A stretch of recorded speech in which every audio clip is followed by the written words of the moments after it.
राजा हो। आज बढ़ गइल पीरा पिया सच कहतानी। अरे जिया जिया प्यास जैसे जुए महुआ राजा जुए मोर जवानी। जैसे जुए महुआ राजा जुए मोर जवानी। जैसे जुए महुआ राजा जुए मोर जवानी। जैसे जुए महुआ राजा जुए मोर जवानी। जुए मोर जवानी राजा जुए मोर जवानी राजा जुए मोर जवानी।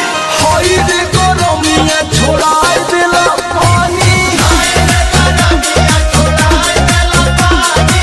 जैसे जुए महुआ राजा जुए मोर जवानी। जैसे जुए महुआ राजा जुए मोर जवानी। रौरा के तनिको फरके ना पड़ेला।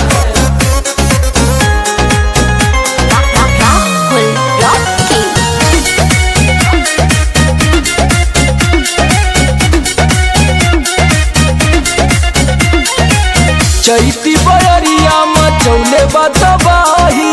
लस लस देह करे आवेला जम्हाई। चैती बयरिया मचौले बतबाही। लस लस देह करे आवेला जमाही।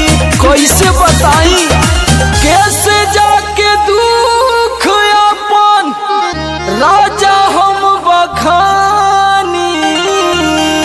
और कैसे जाके दुख अपन राजा हो बखानी।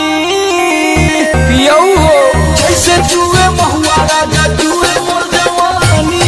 जैसे जुए महुआ राजा जुए मोर जवानी। जैसे जुए महुआ राजा जुए मोर जवानी। जैसे जुए महुआ राजा जुए मोर जवानी। जुए मोर जवानी राजा जुए मोर जवानी राजा जुए मोर जवानी।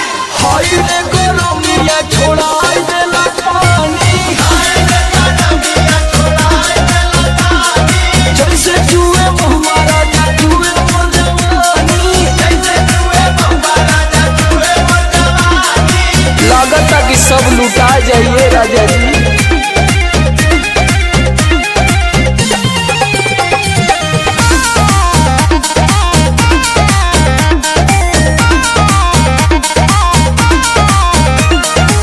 बहरा में राजा करता ड्यूटी। सगरो बिगड़ जाता हमरो नु ब्यूटी। बहरा में राजा करता ड्यूटी। सगरो बिगड़ जाता हमरो नु ब्यूटी। नाश होता राजा जी। और सुनील समार का बताई परेशानी। और सुनील समार का बताई परेशानी। रउआ बुझाते नहीं थे। जैसे जुए महुआ राजा जुए